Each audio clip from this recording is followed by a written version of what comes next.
શ્રી જાગૃત નાગરિક સંચાલિત કોમ્યુનિટી રેડિયો સ્ટેશન બનાસની ધરાનો ધબકાર રેડિયો મધુરમ 90.0 FM. હું આરજે તૃપ્તિ. માનવના જીવનનો ઘડતર તેના બાળપણથી થાય, પરંતુ જો બાળપણ જ યોગ્ય ન હોય તો માનવનું જીવન વ્યર્થ થઈ શકે છે. બાળપણનું ઘડતર એ અનેક પાસાઓ ઉપર નિર્ભર કરે છે. તેનો પરિવાર હોય, શિક્ષણ હોય, આજુબાજુનું વાતાવરણ હોય, આ બધા ઉપર બાળકના સંસ્કારો ઉપર નિર્ભર કરે છે. પરંતુ જે બાળકોના માતા પિતા જ ના હોય તેઓનું શું? તો તેવા બાળકો માટે ભારત સરકાર અને ગુજરાત સરકાર એ બાળ સુરક્ષા ગૃહની સ્થાપના કરી છે અને તેનું સંચાલન કરવા માટે બાળ સુરક્ષા એકમ કાર્યરત છે. એ બાળ સુરક્ષા એકમના સભ્ય ડૉક્ટર પરિમા રાવલ આપણી સાથે આજે જોડાયા છે. ડૉક્ટર પરિમા રાવલે BCom, LLB, LLM, MPhil તથા સ્ત્રી ભ્રૂણ હત્યા અંગેના વિષય પર સંશોધન કરીને 2018માં HNGUમાંથી PhDની પદવી પ્રાપ્ત કરેલ છે. હેમચંદ્રાચાર્ય ઉત્તર ગુજરાત યુનિવર્સિટી પાટણમાં લો ડિપાર્ટમેન્ટમાં આસિસ્ટન્ટ પ્રોફેસર તરીકે પોતાની જવાબદારીઓ નિભાવે છે. ડૉક્ટર પરિમા રાવલને થરાદ સિવિલ કોર્ટમાં 10 વર્ષ વકાલતનો અનુભવ છે. 3 વર્ષ કડીની લો કોલેજના પ્રિન્સિપાલ તરીકેની જવાબદારીઓ નિભાવી છે. 2 વર્ષ ગોકુળ યુનિવર્સિટીના લો ડિપાર્ટમેન્ટના પ્રોફેસર તરીકે બહોળો અનુભવ ધરાવે છે. ડૉક્ટર પરિમા રાવલની કાયદા અંગેની 6 જેટલી વિવિધ બુકો પ્રકાશિત થયેલી છે. સાથે સાથે 15થી વધુ આર્ટિકલ પબ્લિશ થયેલ છે. રેડિયો મધુરમ 90.0 FMના સ્ટુડિયોમાં ડૉક્ટર પરિમા રાવલ, આપનું સ્વાગત છે. નમસ્તે, હું ડૉક્ટર પરિમા રાવલ. નમસ્તે બેન. બાળકોના અધિકાર શું છે? બાળકોના અધિકાર એ સ્વાભાવિક રીતે એક માનવ અધિકારોનું અભિન્ન અંગ છે કે જેની અંદર બાળકોનો સર્વાંગી વિકાસ, તેમની સુરક્ષા, શૈક્ષણિક, આરોગ્ય સેવાઓ અને તેમના મૌલિક અધિકારોનું સંરક્ષણ થાય એવા અધિકારો એમાં સમાવેશ કરવામાં આવ્યો છે. બેન, આપે જે અધિકારની વાત કરી, તો શું દરેક બાળકને શિક્ષણનો અધિકાર મળવો જોઈએ? હા, બિલકુલ મળવો જોઈએ. દરેક બાળકને બિનશરતી રીતે શિક્ષણનો અધિકાર મળવો જોઈએ. ભારત સરકાર દ્વારા અને આપણા બંધારણમાં પણ એવી જોગવાઈ કરવામાં આવી છે કે દરેક બાળક છે એને જે શિક્ષણનો અધિકાર છે એ મળેલો છે અને એ બાળકોના અધિકાર માટે એક કાનૂની વ્યવસ્થા છે કે 6 ધોરણ સુધીના બાળકને મફત અને ફરજિયાત શિક્ષણ મળવા પાત્ર છે. છતાં બેન, આપણે જોઈએ છીએ અત્યારે કે બાળકો કામ કરવા જાય છે, તો આ કામ કરવાને લઈને કાયદો શું કહે છે? આપણા બંધારણે બાળકોને સુરક્ષા આપેલી છે અને એને અંતર્ગત આપણે ભારતની અંદર જે કાનૂન છે કે 14 વર્ષથી નીચેના બાળકની પાસે મજૂરી કરાવી એ કાનૂનથી પ્રતિબંધ છે. છતાં પણ ક્યાંક ને ક્યાંક એ થતું હોય છે. તો એવી દરેક જિલ્લાની અંદર બાળ સુરક્ષા એકમ કામ કરતું હોય છે. એની અંદર જિલ્લા બાળ અધિકારી હોય છે તે અંગે જે બાળકો કામ કરતા હોય એ બાળકોને રેસ્ક્યુ કરી અને એ બાળકોના જે ઓનર છે કે તેના માતા પિતા છે તેમને તેઓ કાઉન્સેલિંગ કરતા હોય છે અને જે ઓનર કામ કરાવતા હોય તેમને પણ એમનો ફાઇન અથવા એમને જેલની સજા સુધીનું જોગવાઈ પ્રાવધાન કરવામાં આવેલું છે કાયદા અંતર્ગત. જેમ બેન આપે કહ્યું કે કાયદાની વિરુદ્ધ બાળકો આવી રીતના કોઈ કામ કરાવતો હોય તો એમની વિરુદ્ધ આપણે ફરિયાદ કરાવી શકીએ છીએ. જરૂર કરાવી શકીએ છીએ, કારણ કે બાળકો જે છે એમને આપણે કોઈ પણ એવું જે એમને હાર્મ થઈ શકે, નુકસાન થઈ શકે એવું કોઈ પણ કાર્ય ના કરી શકીએ આપણે. પણ છતાં પણ 12 વર્ષથી ઉપરનું બાળક હોય, 12 થી 18 વચ્ચેનું બાળક હોય અને તેના કુટુંબની અંદર કોઈ એવી જરૂરિયાત હોય તો તેવા સ્પેશિયલ સંજોગોની અંદર પણ કેવું કે બાળકને નુકસાન ન થઈ શકે એ ધ્યાનમાં રાખી અને એવી સાદી મજૂરી એ કરી શકે છે. અને સાથે શિક્ષણ તો ફરજિયાત લેવાનું જ, પણ છતાં પણ કુટુંબને મદદરૂપ થવા માટે થઈ અને પાર્ટ ટાઈમ જો આવું કંઈ કામ હોય તો તે કરી શકે છે. ક્યાંક ને ક્યાંક બાળકની મજબૂરી હોય છે કે માતા પિતાની મજબૂરી હોય છે. ઘણી વખતે ઘણા એવા સંજોગો હોય છે કે એના ફાધર હોય નહીં અને મધર અશક્ત હોય અને નાના ભાઈ બહેનો હોય, તો ક્યાંક એવી જવાબદારી હોય, એવા સંજોગોની અંદર એ બાળકને કામ કરવું જરૂરી છે. પણ શિક્ષણના અભાવે કે શિક્ષણ છોડીને એ કામ નહીં કરી શકે. અને શિક્ષણ તો ફરજિયાત લેવાનું જ છે અને સાથે પાર્ટ ટાઈમ કામ કરી શકે છે. શિક્ષણને ધ્યાનમાં રાખીને એમને આગળ વધવાનું છે. ચાઇલ્ડ એબ્યુઝ અંગે કયા કાનૂની વ્યવસ્થાઓ છે બેન? ભારતમાં પોક્સો એક્ટ હેઠળ બાળ જે એબ્યુઝ છે એની સામે કડક પગલાં લેવામાં આવે છે. કે બાળક છે તો એ બાળકને અત્યારે અવેરનેસ માટે જનરલી તો આપણે અત્યારે સ્કૂલોની અંદર પણ આપણે એને ગુડ ટચ, બેડ ટચ આપણે એમને સમજાવીએ છીએ, છતાં પણ એ બાળકો પર ગંદી નજર રાખવી કે કોઈ પણ જાતની હરકત કરવી, એ બધું આ જે પોસ્કો એક્ટ છે એના અંતર્ગત એની અંદર કાનૂની કાર્યવાહી એની સામે કરી શકાય છે અને બાળકોની સુરક્ષા માટે કડક દંડની જોગવાઈ છે.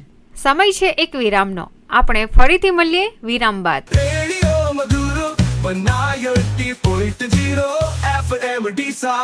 ડીસાવાસીઓ માટે આવી ગયું છે સૂકો નાસ્તો અને ફરસાણ માટેનું વિશાળ સ્થળ દ્વારકાધીશ ફરસાણ માર્ટ, જ્યાં તમને મળશે સેવ, ગાંઠિયા, 3 થી 4 પ્રકારની વેફર્સ, સુરતની પ્રખ્યાત ભટકણી, ચવાણું, ભાખરવડી, દાબેલા મગ, ભેળ, ટમટમ, ચીઝ બોલ જેવી 100 કરતાં પણ વધારે ફરસાણની આઇટમો, તેમજ અથાણા અને ગૃહ ઉદ્યોગના ખાખરા તો ખરા જ, અને વાડીલાલની આઈસ્ક્રીમ તથા કેક પણ મળશે. તો રાહ શેની જોવો છો? અત્યારે જ મુલાકાત લો. દ્વારકાધીશ ફરસાણ માર્ટ, તુલસી આર્કેડ, જીઓ પેટ્રોલ પંપની પાછળ, ડીસા. સંપર્ક શૈલેષભાઈ ગોસ્વામી, મોબાઈલ નંબર 72 030 39 008.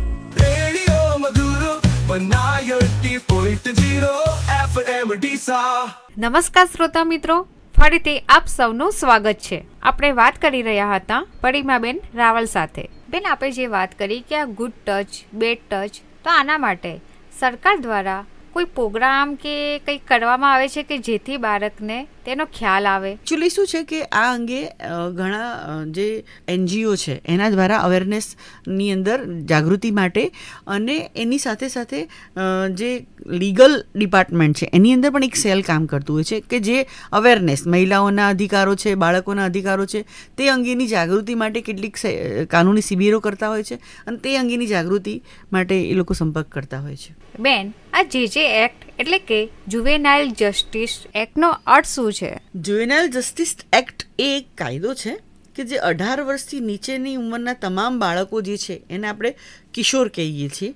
તો આ કિશોરો છે એની અંદર પણ જે બાળકો છે એને 2 ટાઈપની અંદર વહેંચવામાં આવે છે. એક બાળક જે એવું છે કે જે કાળજી અને રક્ષણવાળું બાળક છે કે જેને સુરક્ષાની જરૂર છે, જેમ કે ત્યજેલું બાળક. કોઈ જગ્યાએથી તમને ખબર છે કે ઘણી જગ્યાએ આપણને જાહેર જગ્યાઓમાં ગમે ત્યાં એવા તજેલા બાળકો જોવા મળે છે.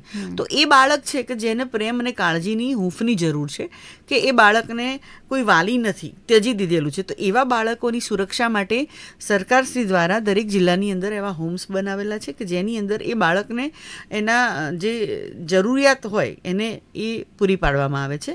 અને જે બીજા ટાઈપનું જે બાળક છે જે કાયદા સાથે સંઘર્ષમાં આવેલું બાળક છે, 18થી નીચેના તમામ બાળકો જ છે, છતાં પણ બાળકના 2 પ્રકારો છે કે જે બાળક છે એ કાયદા સાથે સંઘર્ષમાં આવેલું, ક્યાંક ને ક્યાંક એણે કાયદાનો ભંગ કરેલો છે. તો એવા બાળક છે એને જે એક્ટ મુજબ એને પણ ઓબ્ઝર્વેશન હોમની અંદર એટલે કે નિરીક્ષણ ગૃહની અંદર એને રાખવામાં આવે છે. બાળક છે એ ક્યારેય ગુનેગાર નથી, કારણ કે બાળકનું માનસ છે એ કોરી સ્લેટ જેવું હોય છે. જ્યારે એ બાળક કોઈ સંગતમાં આવીને કોઈ કૃત્ય કરતું હોય છે અથવા તો એ બાળકને એવું કરવા પાછળના ઘણા બધા ફેક્ટર્સ હોય છે, તો તમારે એ બાળકના ઘર તપાસ અથવા તો કાઉન્સેલિંગ કરીને એ બાળક એ ગુનાહિત પ્રવૃત્તિ કરવા માટે કેમ પ્રેરાયું છે એના મેઇન કારણો શોધી અને એનું કાઉન્સેલિંગ કરવામાં આવે છે. બેન, અલગ અલગ સંસ્થાઓ પણ કંઈક ને કંઈક કામ કરતી હોય છે. તો આ બાળ અધિકારો માટે દેશમાં કઈ સંસ્થાઓ કામ કરે છે?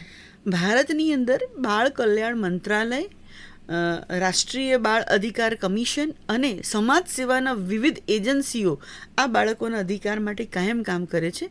અને આ સંસ્થાઓ બાળકોની સુરક્ષા, તેનો વિકાસ, શિક્ષણ અને કલ્યાણ માટે વિવિધ યોજનાઓ, જેવી કે એની અંદર જે મેં કીધું ને અત્યારે સરકારશ્રી દ્વારા જે એની જે યોજનાઓ છે, જેમાં પાલક માતા પિતા યોજના છે કે જેમાં માતા અને પિતા બંને અવસાન પામેલા હોય અને બંનેમાંથી કોઈ એક અવસાન પામેલ હોય અને અન્યએ પુનઃ લગ્ન કરેલું હોય, એવા માતા પિતાના જે બાળકો હોય કે જે અન્ય સગા સંબંધીઓ સાથે રહેતા હોય, તેવાને પણ આ પાલક માતા પિતા અંગે જે યોજનાનો લાભ મળવાપાત્ર છે. બાળક શાળા આંગણવાડીમાં શિક્ષણ મેળવતું હોય અને તેની ઉંમર 18 વર્ષની થાય ત્યાં સુધી આ યોજનાનો એને લાભ મળે છે. દર માસે 3000 રૂપિયા DBT મારફતે બાળકના ખાતામાં જમા થાય છે. પાલક માતા પિતાની વાર્ષિક આવક એ ગ્રામ્ય 27,000 અને શહેરમાં 36,000થી વધુ ન હોવી જોઈએ. દર માસે જિલ્લા સમાજ સુરક્ષા અધિકારીશ્રીના અધ્યક્ષ સ્થાને SF CAC કમિટીમાં આવેલ અરજીઓને મંજૂર કરવામાં આવે છે. આ યોજના અંતર્ગત બાળકની ઉંમર 18 વર્ષની થાય ત્યાં સુધી આ સહાય મેળવવા પાત્ર છે. તો આવી રીતે બાળકો વિવિધ યોજનાનો લાભ લઈ શકે છે. જી. બાળ કલ્યાણ માટે આપણી શું ફરજ છે? આપણે ભારતના નાગરિક તરીકે એક બાળકની સુરક્ષા કરવી એ આપણા સૌની સહિયારી જવાબદારી છે. આપણે બાળકોના અધિકારોની કદર કરીએ, સાચી પરિસ્થિતિ પ્રમાણે બાળકોના અધિકારો શું છે અને બાળકોના અધિકારોને એમને કેવી રીતે મદદ કરી શકીએ એવી રીતે શિક્ષણ, આરોગ્ય અને સામાજિક સુરક્ષા પૂરી પાડવી એ આપણો એક માનવ ધર્મ છે. આપણે બેન બાળકોના કલ્યાણ માટે ફરજની તો વાત કરી, પણ બાળકોના મૌલિક અધિકારોને કઈ રીતે સુરક્ષિત કરી શકાય? બાળકોના જે મૌલિક અધિકારો છે એ સુરક્ષિત રહે, કુટુંબ, શાળા અને સમાજ અને બધા સરકાર સાથે મળી અને કામ કરવું જોઈએ. કાનૂનનો યોગ્ય અમલ, બાળ સંરક્ષણ અને તેમના અધિકારો અંગેની જાગૃતિ, યોગ્ય શિક્ષણ તેમજ આરોગ્ય સેવાઓ માટેની જરૂરી જે ઘટક છે એમાં સમાવેશ થાય છે. બેન, તો બાળકો માટે શ્રેષ્ઠ હિતનો અર્થ શું છે? અત્યારે જે કોઈ પણ બાળક હોય તો હંમેશા જ્યારે બાળકનું શ્રેષ્ઠ હિત શેમાં છે, ઘણી વખતે દત્તક વિધાનની અંદર અમે બાળકો આપતા હોઈએ છીએ તો એની અંદર 0થી આ દત્તક વિધાન વિશે પણ હું આપને જણાવી દઉં કે 0 થી 18 વર્ષના અનાથ, નિરાધાર, ત્યજાયેલા નવજાત બાળકો વિશે દત્તક સંસ્થા દ્વારા રહેઠાણ, સ્વાસ્થ્ય અને તમામ જીવન જરૂરિયાતની સુવિધાઓ સાથે બાળકને દત્તક ઈચ્છુક માતા પિતા હોય તે એમને આપવાનો પ્રયાસ, કુટુંબમાં એમને કાયમી પુનઃસ્થાપન થાય. કારણ કે દરેક બાળક છે ને એ જે ત્યજાયેલું બાળક છે તો એને પણ એક કુટુંબ મળે અને એ બાળકનું ફરીથી કુટુંબની અંદર પુનઃસ્થાપન થાય અને એક પરિવાર મળે. કારણ કે તમે ગમે તેટલી ફેસિલિટી આપો પણ જે પરિવારની હૂંફ જે બાળકને મળવી જોઈએ એ ક્યાંક ને ક્યાંક તમે એ ન આપી શકો. એટલા માટે બાળકનું પરિવારમાં પુનઃસ્થાપન થવું ખૂબ જરૂરી છે. તો જે દત્તક ઈચ્છુક માતા પિતા હોય તેઓ ઓનલાઈન જે કારા નામની એક સંસ્થા છે કે જે વેબસાઇટ છે જેની www.kara એની અંદર તમે જઈ અને દત્તક વિધાન માટેની પ્રક્રિયા કરી શકો છો. તો આ વિધાન જે દત્તક લેવા જે દંપતી હોય ઇન્ટરેસ્ટેડ એ દત્તક વિધાન માટે રજિસ્ટ્રેશન કરવું, એની અંદર જે જરૂરિયાત હોય એ બધી માહિતી પૂરી પાડવી અને એની અંદર જે દંપતી છે એમનો જન્મ દાખલો, લગ્નનું પ્રમાણપત્ર, પછી દંપતીનું ફિઝિકલી ફિટનેસ બરાબર હોવું જોઈએ, એનો આઈડી, એનો ફોટો, એનો જે સેલરી સ્લીપ છે, ઇન્કમટેક્સ રિટર્ન છે, એ બધી સ્પેશિયલી જે હોય એ ડિટેલ એની અંદર એમને ફિલ કરવાની હોય છે અને બાળ સુરક્ષા એકમની સ્પેશિયલાઇઝેશન એડોપ્શન એજન્સીનો સંપર્ક કરવાનો હોય છે. તો બેન, આ તમે જે માહિતી આપી તો એ કેટલા સમયમાં દત્તક લેનાર માતા પિતાને દત્તક બાળક મળી શકે છે? ઘણી વખતે એવું છે બેન કે અત્યારે તો એ સંસ્થાની અંદર તમારે એને રજિસ્ટ્રેશન કર્યા પછી ઘણી વખત 3 વર્ષનું વેઇટિંગ છે એની અંદર. એટલે જે પ્રમાણે તમારું રજિસ્ટ્રેશન હોય ક્રમાંક એ પ્રમાણે તમારું તમને સંપર્ક કરતા હોય છે લોકો. એટલે 3 થી 4 વર્ષનો 3 વર્ષની અંદર આઈ થિંક એ થઈ જતું હોય છે. બાળકોના અધિકારો અંગે સમાજમાં જાગૃતિ કેવી રીતે વધારી શકાય બેન? સમાજમાં જાગૃતિ વધારવા માટે શિક્ષણ અને સામાજિક પ્રચારની ખૂબ જરૂર છે. ખાસ કરીને બાળકોના અધિકારો અને એમને મળતા શ્રેષ્ઠ હિત વિશે શાળાઓ, કોલેજો અને સમાજના વિવિધ હિસ્સાઓમાં ઝુંબેશો, વર્કશોપ દ્વારા માહિતી આપવી જોઈએ અને એ અંગેની જે જાગૃતિ છે એ સમાજમાં ફેલાવી જોઈએ. અને ઘણી જગ્યાએ તમે ગ્રામ્ય વિસ્તારોમાં જુઓ છો કે હજી પણ બાળકોમાં પણ એવું છે કે જે દીકરા દીકરીઓમાં જે ભેદ હોય છે એ પણ દૂર કરવો જોઈએ. કારણ કે દીકરો અને દીકરી એક સમાન છે એ ભાવના લોકોમાં આવે એટલા માટે શિક્ષણ ખૂબ જરૂરી છે. અને તેની સાથે કે ભાઈ શિક્ષણ છે મહિલાઓમાં પણ એટલું જરૂરી છે. કારણ કે આપણે જોઈએ છીએ કે એક જે શિક્ષિત માતા છે 100 શિક્ષકની ગરજ સારે છે. તો મહિલાઓમાં શિક્ષણનું પ્રમાણનો વ્યાપ વધશે તો ક્યાંક ને ક્યાંક સમાજની અંદર આ જાગૃતિ ફેલાવવામાં ખૂબ મદદરૂપ થઈ શકશે. તો આપણે શિક્ષણની ખૂબ જરૂર છે. જે મહિલાઓમાં જે શિક્ષણ હશે જ્યાં જાગૃતિ, તો આવા પ્રશ્નો બહુ જ દૂર થઈ જશે. ડૉક્ટર પરિમા રાવલ, આપનો ખૂબ ખૂબ આભાર. આપે જે માહિતી આપી કે બાળકો આપણા દેશનું ભવિષ્ય છે અને તેમની સુરક્ષા સુનિશ્ચિત કરવી એ આપણી સૌની ફરજ છે. તમે બાળ સુરક્ષાના મુદ્દાને લોકો સુધી પહોંચાડવા માટે જે કાર્ય કરી રહ્યા છો તે ખૂબ જ પ્રશંસનીય છે. આપણે સૌએ સાથે મળીને બાળ સુરક્ષા માટે કામ કરવું જોઈએ અને બાળકોને સુરક્ષિત વાતાવરણ પૂરું પાડવું જોઈએ. અમે આપ સૌને વિનંતી કરીએ છીએ કે બાળ સુરક્ષા વિશે વધુ જાણો અને બાળકોને સુરક્ષિત રાખવા માટે શક્ય તમામ પ્રયાસ કરો.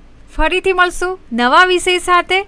ત્યાં સુધી સાંભળતા રહો બનાસની ધરાનો ધબકાર રેડિયો મધુરમ 90.0 FM.